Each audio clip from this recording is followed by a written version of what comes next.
পুরো এপিসোড দেখতে জি5 অ্যাপ এখনই ডাউনলোড করুন। নমস্কার ম্যাম। নমস্কার। আমি পশ্চিম বর্ধমান জেলার রানীগঞ্জ থেকে এসেছি। রানীগঞ্জ হলো কয়লা প্রধান অঞ্চল, ওই এলাকারই মেয়ে আমি। ওখানে ইসিএল একটা সংস্থা আছে, সেই সংস্থায় আমি সিকিউরিটি ইন্সপেক্টর হয়ে কাজ করেছি। তার জার্নির কোথায় তোমার সাথে আলোচনা করবার জন্য এসেছি। শুনবো সব কথা।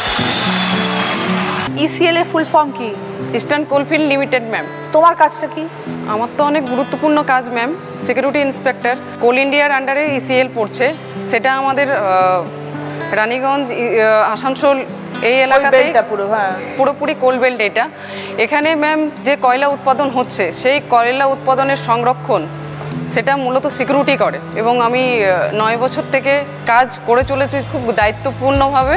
কাদের থেকে রক্ষা করা? যেমন কয়লাটা যেটা আমাদের প্রোডাকশন হয়, সেটা যখন উপরে উঠে আসে, সেই কয়লাটা অনেক সময় অনেক বাইরের লোক নিতে চলে আসে। এরকম নিতে চলে আসলে নিয়ে যাওয়া যায় নাকি?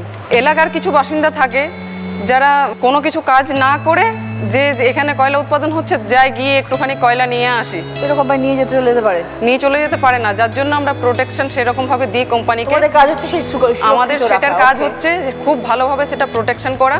তারপর যে অফিসগুলো আমাদের যেখানে যেখানে আছে, আমার আন্ডারে প্রচুর লোকজন কাজ করে, তারা যারা আছেন তাদেরকে সেই জায়গায় সেরকমভাবে ডিউটির টাইমে সেরকমভাবে ডিউটি ডিটেল করে দেওয়া, ওকে, যে যাতে সেই অফিসগুলোতে এমপ্লয়ি ছাড়া বাইরের কোনো মানুষ না আসতে পারে, কোনো রকমের ঝামেলা সৃষ্টি না হয়, প্রত্যেকটা মানুষ খুব ভালোভাবে কাজ সুসম্পন্ন করতে পারে।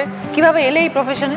ছোট থেকে আমার ইউনিফর্ম পরবার খুব শখ ছিল। টিভিতে দেখতাম 26শে জানুয়ারি প্যারেড হচ্ছে, 15ই আগস্ট প্যারেড হচ্ছে, ওইটা দেখতে দেখতে দেখতে দেখতে আমার মনে হতো আমি ইউনিফর্ম পরবো, আমি ওইরকম প্যারেড করব, আমি ওইরকম হতে চাই। আর ম্যাম ছোট থেকে প্রচুর স্পোর্টস, স্কুল লেভেলে কাবাডি, কলেজ লেভেলে এনসিসি দিল্লি আরডিসি করে এসেছি আমি। 2010-এ 2011-তে ম্যাম আসানসোল দুর্গাপুর কমিশনারের আন্ডারে তখন সিভিক ভলান্টিয়ার্স নেওয়া হচ্ছিল। তখন আমি ওই কমিশনারের অফিসে ইন্টারভিউ দিয়ে, যেহেতু এনসিসি সি সার্টিফিকেট ছিল, ওই সার্টিফিকেটের জন্যই কুলটিতে 5 বছর কাজ করি। আচ্ছা। তারপর সিআইএসএফ, বিএসএফ এই প্রচুর পরীক্ষা দিই, West Bengal police, Kolkata police, মানে যে কোনো রকম ফোর্সে হলে তুমি যেতে রাজি ছিলে? আমি সকাল 4টায় উঠে ম্যাম শুধু মাঠে চক্কর লাগাতাম, হাই জাম্প, লং জাম্প, প্রতিনিয়ত প্র্যাকটিসের সাথে। কোথাও কোনো ক্রমে কোন জায়গাতে গিয়ে পড়ে আমাকে দাঁড়াতেই হবে। মা বাবার আশীর্বাদে আজকে আমি দাঁড়িয়েছি। কিরকম লাগলো তোমার 9 বছরে তোমার যে অভিজ্ঞতা অর্জন করলে, তোমার কতটা ইন্টারেস্টিং বলে মনে হচ্ছে কাজটা? ভালো লাগছে? শরীর হয়তো খারাপ আছে, মনে হচ্ছে না আজকে হয়তো চালাতে পারবো না দিনটা, শরীরটা একটু খারাপ লাগছে। ইউনিফর্মটা শরীরে দেওয়ার সাথে সাথেই মনে হয় আমার মধ্যে সব জোশ আছে, আমি ফিট অ্যান্ড ফাইন। কোনো সুবিধা অসুবিধাকেই তখন সব মনে হয় সুবিধা, কোনোটাই অসুবিধা নয়। পরিবারে কে কে আছেন ঝিলিক? মা 3 বছর হলো মারা গেছেন, বাবা আছেন, 3 বোন আমরা, আমি বড়।